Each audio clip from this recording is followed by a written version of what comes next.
Hello everyone and welcome back to Mysterious Murmurs. I know many of you use these videos to fall asleep, so before you drift off I'd love it if you could leave a comment letting me know where you're listening from around the world. Also don't forget to like and subscribe if you're enjoying this video. Story name: The Black Velvet Cage. The town of Lyndale had always been quiet, too quiet, some would say. Its streets were lined with old houses, most of them abandoned, their windows clouded with dust and memories. It wasn't a place people came to visit, it was a place people forgot. People like Arthur Finch. Arthur had moved to Lyndale because, well, there was nothing else left for him. His wife, Margie, had died 3 years ago, and after that, he couldn't bring himself to stay in the city anymore. The apartment was too empty, the streets too crowded with memories of a life he'd once known.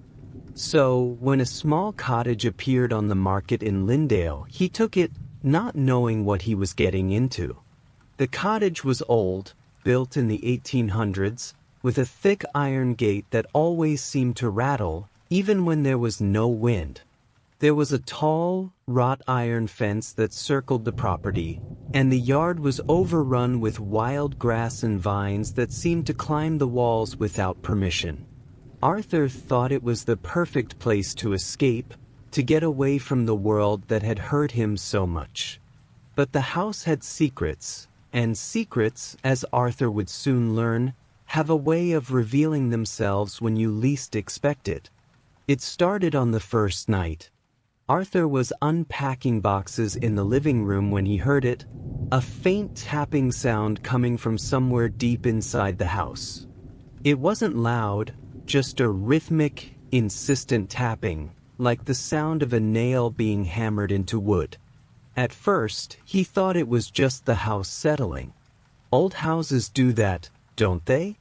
The creaks and groans of timbers stretching after years of silence. But then the tapping came again, louder this time, and this time, it wasn't just coming from one spot, it seemed to come from all around him. Arthur stopped in his tracks, his heart pounding in his chest. He looked around the room, but there was nothing. No one. Just the faint glow of the single bulb overhead. He shrugged it off. Maybe it was the wind, or maybe the old pipes had a way of making noise. He had heard stories about creaky houses in the country. They played tricks on your mind. But that night, as he lay in bed, trying to sleep, the tapping came again. This time, it was right above him. Arthur shot up, his breath ragged, and stared at the ceiling. The tapping was fast now, almost frantic, as though someone, or something, was trying to get his attention. He threw the covers off and grabbed the flashlight from the nightstand. He crept into the hallway, his steps echoing in the silence, and made his way upstairs to the attic. The attic was the only part of the house he hadn't explored yet. He had told himself it was just a dusty, forgotten space, the kind of place where old things go to be forgotten.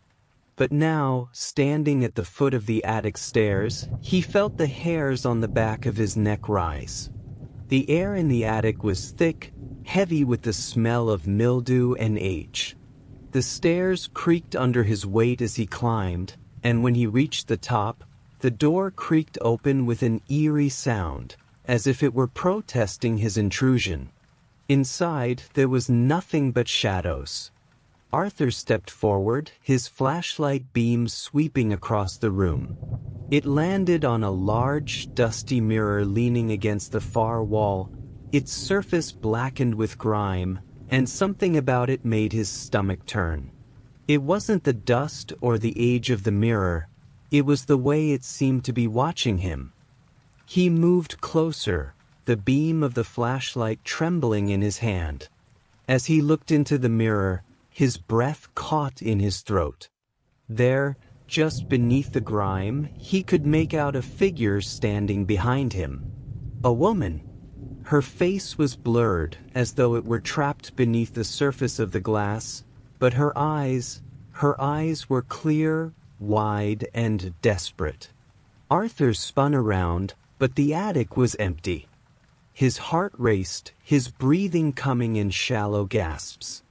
He turned back to the mirror, and for a brief, horrifying moment, the woman's eyes locked onto his. She was staring at him as though she were pleading for help, her face frozen in a silent scream. Then, just as quickly as it had appeared, the image vanished. Arthur stumbled back, his legs weak, his chest tight with fear. His mind was racing, trying to make sense of what he had just seen. But there was no time to think, no time to question.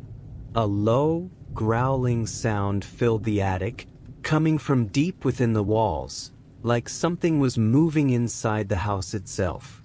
The tapping was back, louder now, more frantic, and it was coming from all around him. The walls seemed to be closing in, the air thick with the oppressive weight of something ancient, something that didn't belong in this world. Arthur turned and fled down the stairs, his heart pounding in his ears. He couldn't breathe, couldn't think. He just had to get out. But the door wouldn't open. No matter how hard he pulled on the knob, it was stuck, frozen shut, as though something inside the house had locked it from the other side. He pounded on the door with his fists, but the tapping grew louder, almost mocking him. The darkness in the attic seemed to have followed him, creeping down the stairs like a shadow, filling the house with an unnatural chill. Finally, the door gave way, and Arthur stumbled out into the yard, gasping for air, his mind reeling. He turned to look at the house, but it was no longer just a house. It was something else, something alive, something that was waiting for him to come back. And that was when he saw it. In the upper window, behind the curtains, there was a figure watching him. A figure dressed in black, its face hidden in the shadows, its hands pressed against the glass. Arthur's breath hitched in his throat as he realized it wasn't the woman anymore. It was a man. The figure moved closer to the window, its face still hidden in the darkness. And as it did, a voice whispered through the air, so soft and cold that it sent a chill running down his spine. Welcome home. Arthur's legs trembled beneath him as he stumbled backward, his hands shaking, his heart racing in his chest. His mind was a whirlwind of thoughts, each one more impossible than the last. How could the figure in the window know his name? How did it know he had just moved in? But as he backed away from the house, the ground beneath him seemed to shift, the earth pulling him back toward the iron gate. The storm clouds above him churned with a fury, as if some unseen force, was watching him, waiting for him to return. And then, out of the corner of his eye, Arthur saw something that made his blood run cold. The mirror. The same one from the attic. It was no longer in the attic. It was now standing in the front yard, leaning against the fence, its surface reflecting the dark clouds overhead. And in the mirror, he could see the figure. The man. And the woman. They were both standing there, in the reflection, their faces blurred and distorted, but their eyes, those eyes, were locked on him, pleading, screaming for him to understand.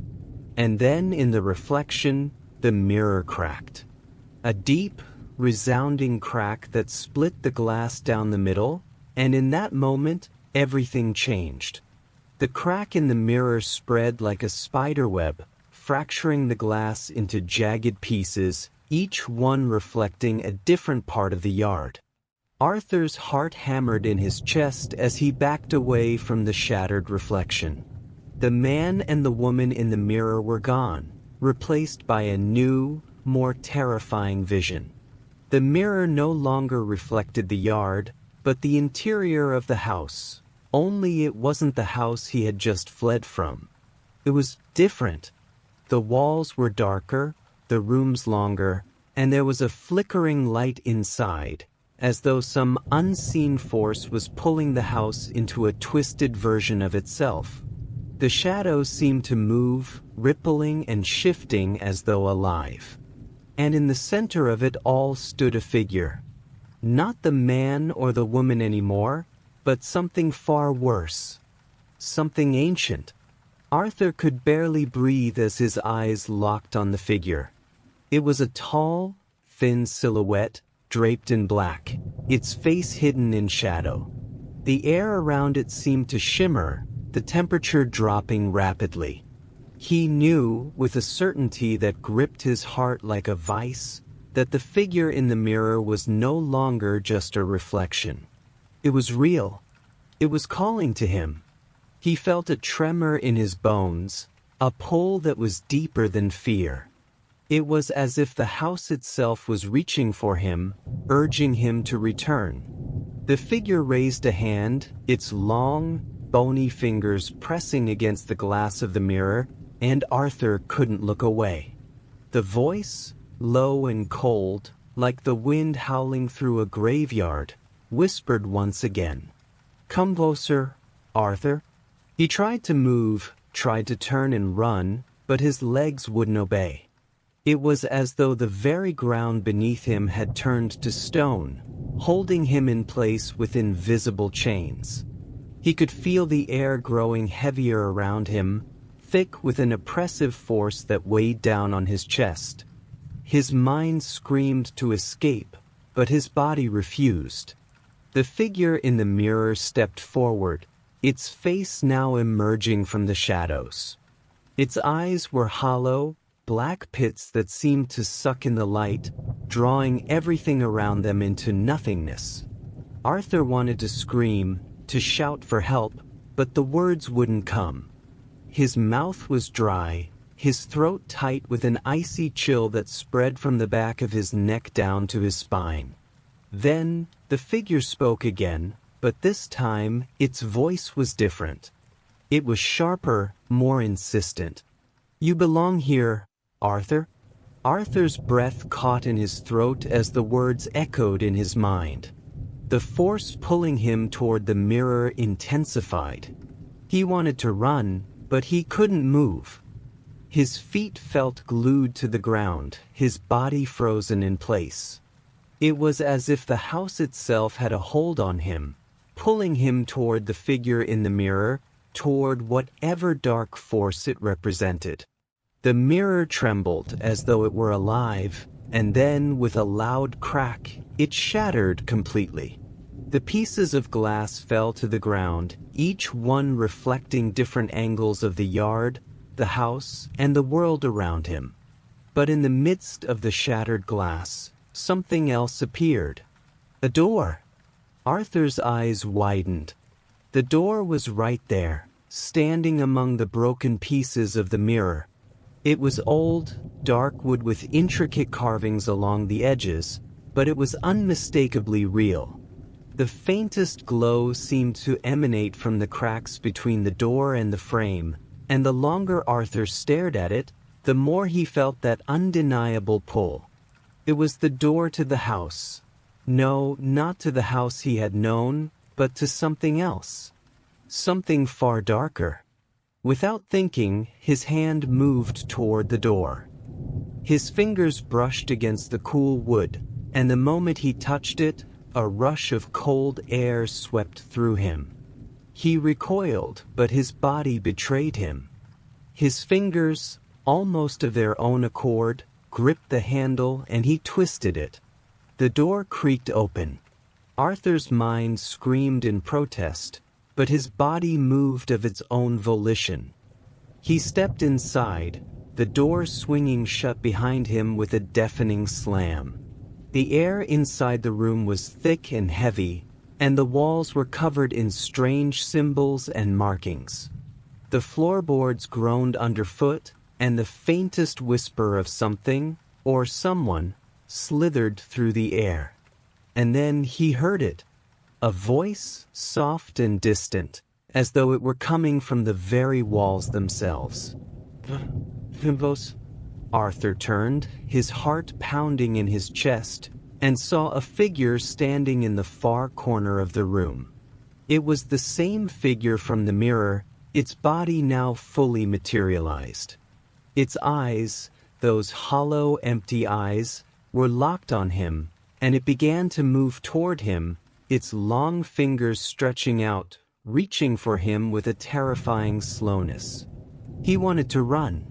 He wanted to turn and flee, but his feet were frozen to the ground, his body trapped by some invisible force. His chest tightened, and the air grew colder, colder than anything he had ever felt before. The figure's form became clearer with every step it took. It was tall, impossibly thin, its skin stretched tight over bone, like the skin of a corpse left to rot.